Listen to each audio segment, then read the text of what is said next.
Welcome to the Trust Factor Radio, bringing you interviews and insights to unlock the power of the subconscious mind to create authority, credibility, and trust. With your host, the authority architect and best-selling author, Neil Howe. Hello and welcome to the show. This is your host, Neil Howe, and today I am here with Tom Nguyen. He is Mr. Technique. He does web design and SEO services. And we actually talked a couple of years ago, and we're catching up here and finding out what Tom is up to now and what has changed, if anything, in the marketing. Tom Nguyen, welcome to the show. Thank you for having me, Neil. Well, like I said, we did talk a couple of years ago about what you were doing in Atlanta with your business. Give us an update. What are you doing these days? Well, quite a bit has changed, Neil. So my business is no longer in Atlanta, Georgia. Moved my office from Atlanta to St. Petersburg, Florida. I still have my group of Atlanta clients. Actually, they make up the majority of my clients. And actually, I plan on coming back to Atlanta for a couple of days next month. Just because I like to keep in contact with my clients. I like to keep the personal touch going. What's changed? What else has changed is that I've opened up my service area. It used to be just Atlanta businesses, but because of COVID and the lack of in-person meetings, I've had to do remote meetings, and although I still have in-person meetings, they're much less frequent than they were before. Yeah, I think that's a really big thing that you touched on there. You know, obviously being in your area of Atlanta before and being able to see all your clients it's great to build that personal relationship and be able to, you know, one-on-one sit with somebody and talk about their business and their problems. But you know, COVID's really put a stop to a lot of these things and made this whole world virtual, to where, you know, the Zoom meetings, for example, are, you know, commonplace now. People are getting used to doing these kinds of meetings as opposed to that one-on-one. But it also gives you the opportunity to hit that wider market and deal with people all over the country or the world, right? Yes, sir. Ever since COVID hit, I've actually picked up a few clients from other areas, other states. So I've picked up a client in Phoenix, Arizona. I picked up a client in Pennsylvania. And, so what was the reason for moving to St. Petersburg, other than the sun and the beach? Well, the weather's better. I love Atlanta, and Atlanta will always be my home. I plan on visiting Atlanta frequently throughout the years, just to stay in contact with my clients. Not only that, I have got lots of friends and family there. Also, why I wanted to move, I knew that if I moved my business, I would lose a lot of my business's local rankings, and I just, you know, I'm here again in St. Petersburg, and I don't have quite the rankings that I did in Atlanta, and I just want to show that I can do this again.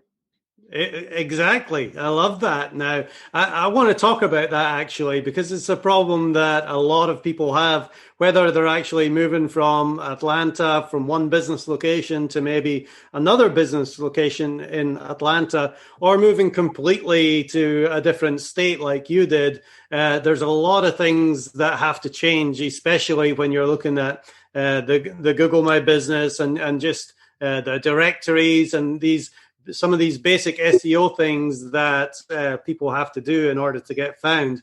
You know, how have you found that process of moving, and what kind of complications came up for you? Well, as soon as I moved my business to St. Petersburg, Florida, and I still can accept mail at my old address, at my old co-working spot, my old office space. As soon as I moved down here, I changed my business address, and I changed my phone number to an 800 number. And as soon as I did that, Google My Business suspended my listing. It was automatic. And that's pretty big for a local business, because lots of local businesses live on the Google My Business listing. Is if for those of you who don't know, a Google My Business listing shows above all of the organic listings. The Google My Business listings are the listings with the phone number, the email address, and not email address, phone number, address, and a link to the website. Lots of times people don't even go to the website. They'll actually just make a phone call just by seeing the Google My Business listing. So I had that removed, and I had to go through a pretty lengthy process to reinstate my Google My Business listing. So what did that look like? Because, we touched on it before we started recording here, that support at Google My Business hasn't been great since the COVID shutdown.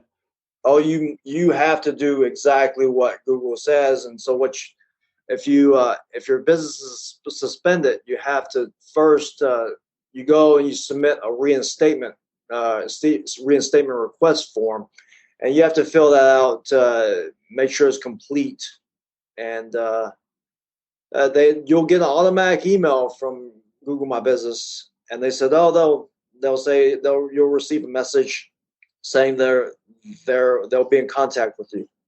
So I received a message from Google My Business about a day or so later, and they said they were going to escalate my case to specialists and troubleshoot it. Well, I said okay. So I didn't have my storefront, or actually my office sign just yet.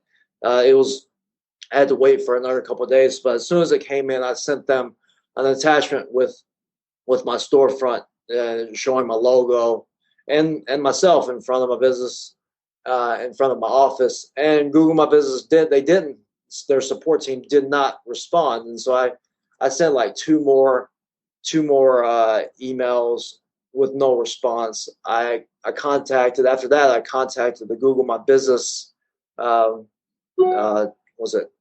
the Google My Business discussion group or discussion forum.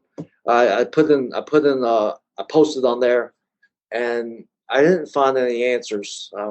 So I tell you, my situation was a little unique to most. I not only moved, I changed my phone number as well, and I did some research. I didn't find anything, and so I started reading the Google My Business documentation.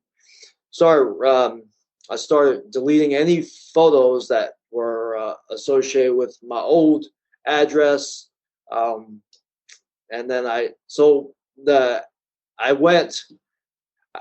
was told in the documentation to not submit a second reinstatement request because that would slow time down.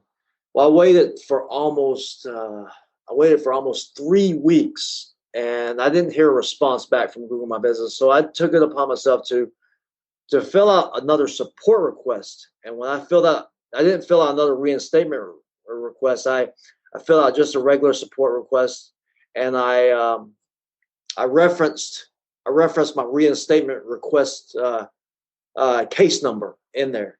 And so when I did that, they actually responded like the next day, the next business day. And then they said, okay, well, we would like this. So I kept the conversation going, and they asked me to provide a picture of my storefront. My business is in the office space, so I provided a picture of my door sign with my permanent door sign with my logo on it. You can't have a paper door sign on your office door. It has to be just like embedded, ingrained in there. And so I went through the steps, and they said as soon as I sent them that information, they said, give us some time. If you don't hear anything back from us in 24 to 48 hours, you'll contact us again. So I waited like a day and a half or so, and I checked my Google My Business listing, and all of a sudden, the next morning, I saw that it was reinstated, or they put it back up, but I had to follow they needed me to click some buttons to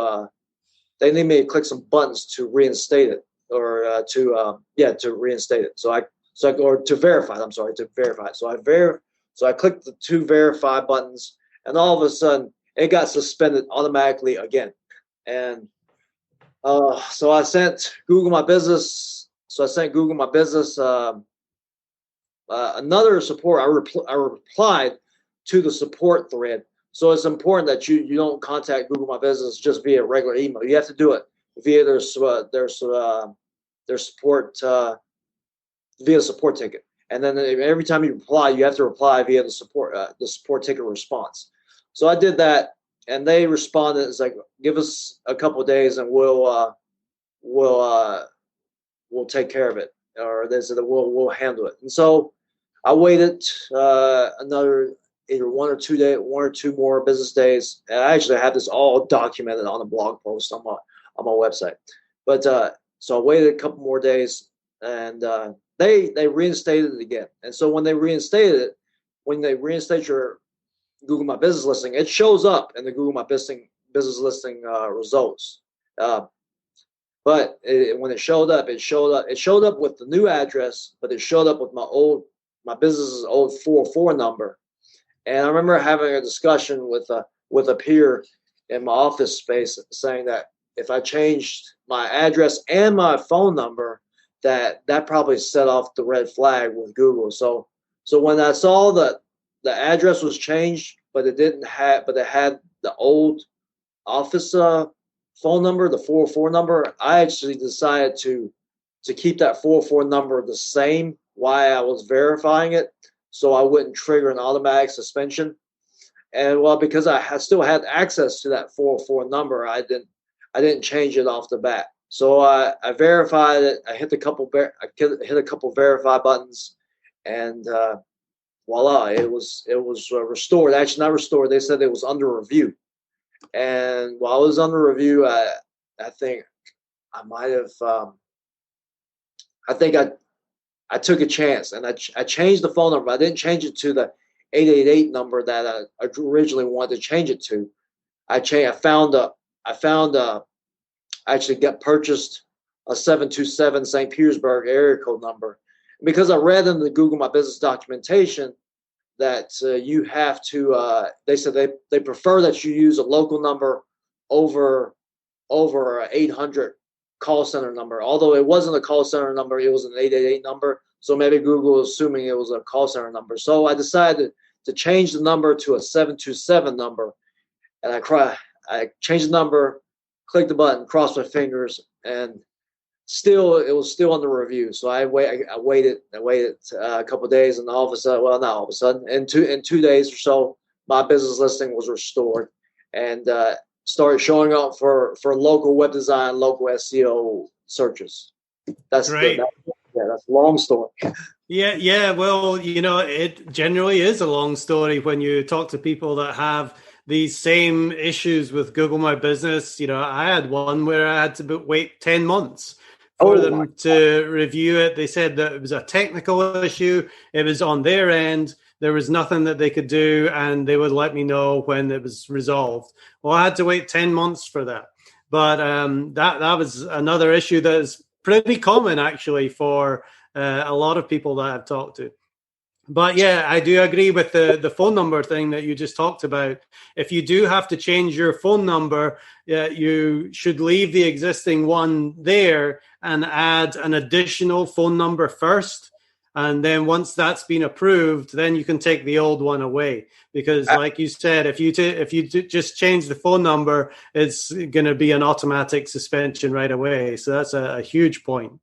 Absolutely, Neil. Thanks for pointing that out. You're right. I didn't just change the phone number. I actually did add a new 727 number as an additional number. You're correct on that. So I did that. I kept the 404 number as the main number, and then I verified it. And then once a day or so passed, I think I switched the numbers. I changed the 727 number. I made that the main phone number, and I made the 404 number the secondary number. And as soon as when those changes were accepted, I added the 888 phone number in there as well as an additional phone number. And let me check. I think in my Google My Business listing, I think I have. I might still have my 404 number in there, just as maybe just an additional one. Additional one. I'm going to look real quick and see what I have here. Yeah, actually, I do. I have all three numbers as the phone numbers, but the 727, the local St. Petersburg phone number is the main phone number. And then, although I don't know why Google asked for the additional phone numbers, because they only list the primary one, but maybe it's because it's for the other directories in case you list those additional numbers. Maybe that it's for record for maybe lets Google know that those are business numbers, additional business numbers. So the last time we talked, Tom, which again was 2 years ago, you talked about going after certain keywords in your area, and you worked really hard getting traction for your website and really ranking for some of those big search terms like Atlanta web design, which can take a long time. Looking back, is there anything that you would have done differently to build the authority for your website, just in case something like this change of location took place? Did you think about that as you were building, or were you just trying to really hit that local market in Atlanta? Honestly, I never thought that I was going to move away from Atlanta. So this is I don't know if I could have done anything differently. Possibly I could have built service area pages and maybe just catered made those pages cater to the Atlanta area. But I'm not sure if I could have done anything differently. Now I just have to it's almost like a fresh start. Luckily these days most of my website visits are blog post visits, because my blog posts are pretty informative. They're almost like they're how-to articles. So the website gets visits from people all over the United States, actually just all over the world. But actually a very small percentage actually hit the local service pages right now, but that will change. Yeah, definitely. Obviously, building up that local presence in St. Petersburg is going to take a little bit of time. But the great thing is you have that website that you've been developing for years and building links towards that. What kind of links have you built over the years, and what have you seen that has worked best to be the most beneficial, the most powerful strategy? What kind of links have I built? So you want to get the local directory links, like with citations. So I think we talked about that in the last interview. You want to get the aggregator. You want to get the aggregators, which are they're like the guy behind the guy. They push information out to the local directories, Google search engines.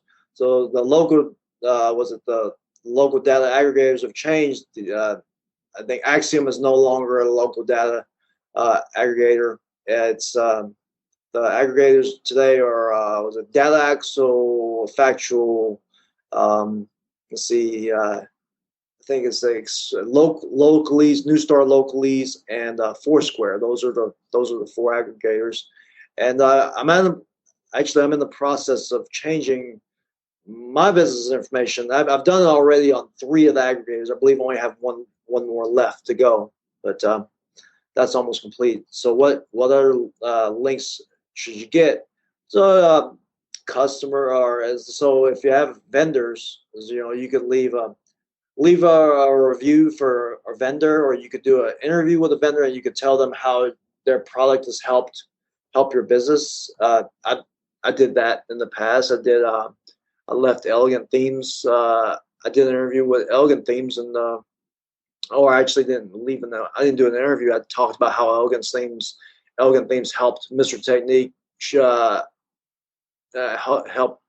how Elegant Themes helped Mr. Technique rise to the top of Google.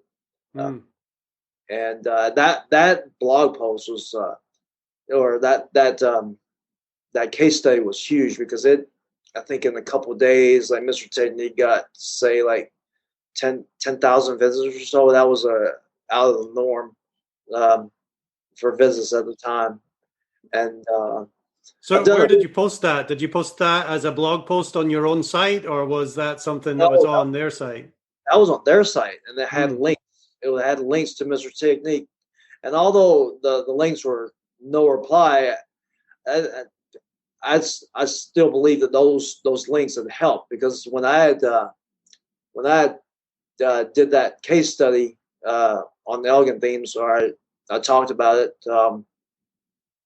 Mr. Technique went from like the bottom of the first page for Atlanta web design to the middle of the first page, and that was all with no follow links in the elegant themes article. Because they're sending, if you said, 10,000 visitors in a couple of days, I mean, any site, any link that's going to send you that much traffic is going to be a lot of benefit. Oh, absolutely. Absolutely. And even if it didn't help with SEO, it helped with potential business leads. So talk to me about guest posting, because that's essentially what that was. You got an article on the Elegant Themes website with a link back to yours. Whether it was a do follow link or a no follow link, it was still from a website that had a lot of traffic and a lot of authority that was able to, give you that traffic. What do you look for if you are doing guest posting? And is that a strategy that you use like every month to try and get a guest post out there? No, I don't do it I don't really have a set schedule on doing it. It just popped up in my head. What was the question you said? What's my strategy on it? Just do you use guest posting as a strategy to try and get links from other powerful sites? I do, but I don't have a specific timetable on it. I do look at like some of my vendors. For instance, another vendor is Woofu. Woofu makes forms, and that you can embed on WordPress. You can embed on any type of site, static coded HTML, Drupal sites. And so I talked about some things, some tricks that you could do with Woofu, and I wrote a blog post on that. That wasn't a guest post. I actually just posted it, and then I told Woofu about it, and then Woofu posted. They posted a link. They posted a tweet in their Twitter account, linking to my blog post I wrote.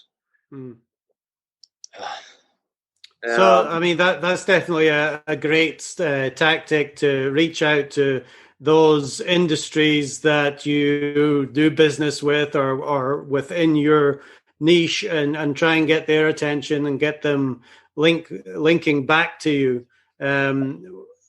Looking at that strategy, is it important to stay within your niche, or can you do it with like maybe just other vendors or maybe outside your niche a little bit too? I'd stay inside of my niche, and by niche I mean say website design, website development, SEO. I try to look at it from the vendor's perspective, how it can help them. I'm not more so on how it can. It'll help me and my business, but I look at how it's going to help them. And when you what's that saying? Everybody's listening to WIIFN. Yeah, that's right. What's in it for me? Yeah. So I think about that, and that's how I came up with doing the vendor case studies. I've done another, I guess, example of getting a backlink on my way up to being the top of Google for Atlanta web design was I had an interview with Jenny Munn. She was a local, or still is a local SEO expert in Atlanta, and she gave me an interview, and it was a quite long interview, and there were some links in there too, and if anybody gives me that type of exposure, I make sure to be very generous in giving them credit in any other interviews with, let's say, like vendors or so, because I believe I referenced her in my interview with or my case study with Elegant Themes. Yeah, definitely. That's a great tactic, and obviously, people are interested in what's in it for them. At the same time, people like to help people out as well, so it kind of goes both ways. One thing that you talked about, and what you're really talking about here as well, is that informative content versus maybe just all sales content. Go over why Google really likes that informative content and kind of rewards that. Well, I think Google knows. You probably know about this, but Google, they know the meaning behind queries. They know like whether someone's searching for information or whether they're searching for purchase intent or transactional intent. So they're grouped into like those three, or actually maybe navigational intent as well. For instance, like someone types in Mr. Technique web design, Mr. Technique SEO. Maybe they're trying to, someone told them that Mr. Technique's website design was great and Mr. Technique's SEO was great. So that sends off a signal to Google saying like, oh, well, maybe it's a web design, Mr. Technique. People will type that in. Maybe Mr. Technique is pretty good. So they at website design or SEO. So they start associating Mr. Technique with those two terms, which indirectly helps the local ranking. So for sales, in terms of sales content, you definitely have to you have to provide. I like to provide a mix of information, inform the reader of the service, and then at one point you have to put a call to action because you want to get phone calls for leads. You can't just provide all informational content on the sales page. But if you do too much sales and you don't do enough talking about your service, then Google's not going to rank you. I think it's just you just have to have a mix of informational and sales content. And as far as your blog post, so your blog post can be informational, but you could. So I've started to put calls to action in the middle of my blog posts to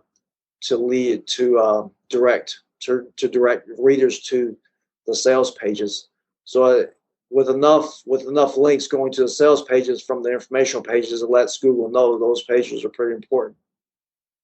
Yeah, so let's look at some of the content that you're creating for yourself and for your clients. If it is informative content, which obviously people need to know about the product or service that they offer in order to feel comfortable buying it. But, what kind of length should a blog post be to really get Google's attention and get them to rank that page? There's really no specified length that you need to have. I mean, I just know that for me, like my blog posts tend to be at least 1,200 characters. I have one of my most popular blog posts is how to post as yourself on a Facebook company page, and that blog post has grown. I created it back in 2017, and I've updated it several times since then. And it's like, I believe it's the number one website if you type in how to post as yourself on a Facebook business page, and sometimes it shows up as an answer to a snippet. But I was going to tell you a good I don't know about good strategy, but a good tactic that you could creating blog posts is that when you do create like an informative blog post, you're more likely going to get comments. I'd say leave the comments section open, especially if you're using WordPress for your blog posts. So because if you leave the comments open, it'll allow readers to comment, and when they comment, it adds more content to the blog post, and that helps with ranking as well. Yeah, if you can really find those subjects that people have questions on, and there's a lively debate, like you say, people are going to leave comments, they're going to leave their own opinions, of course. But yeah, just more keywords, more content on that webpage is going to continue making it grow. Plus, of course, fresh content and more traffic to that page are two signals that are going to bump that up in Google's algorithm as well. Absolutely. Well, this has been very informative. There's a lot of problems that people have to deal with going through changes like changing states or changing business address. What other problems have you come across in this move? And, how do you intend to fix them? Well, those are pretty much the problems I faced to fix reinstating my Google business profile, and now it's just to establish Mr. Technique in the St. Petersburg or Tampa Bay area. Still have some rankings still have some local searches, like for instance, like if from an office I type in web design or SEO, lots of times Mr. Technique shows up at number one. But you go a little bit away, like say 5 miles away, not so much. But now I have to work on getting Mr. Technique to show up for the organic listings, because those still generate traffic. That's probably my main problem. I was going to tell you that why I moved here. Maybe I just needed a fresh start. So I feel refreshed being here in St. Petersburg. I've got lots of ideas coming into my head about how I can help my clients, help Mr. Technique, help my business. Well, excellent. That's great to hear. And obviously, you've learned a lot in that process of moving as well, diving deep into the Google My Business discussions, which most business owners just simply don't have the time to do to sort out these things. So, definitely a great learning process there. So, Tom, if people do want to get in touch with you, whether they're still in the Atlanta area or down in St. Petersburg or anywhere across the country, what's the best way for them to get in touch with you? Well, they can go to my website, mrtechnique.com, or they can call a business phone number. They can call me at 888-421-2746. Either one of those two ways.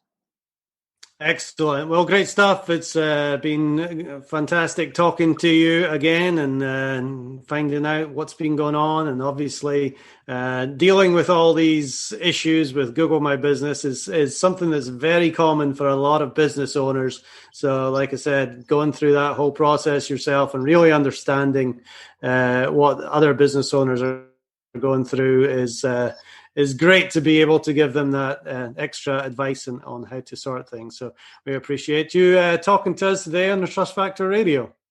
Yes, thank you so much, Neil.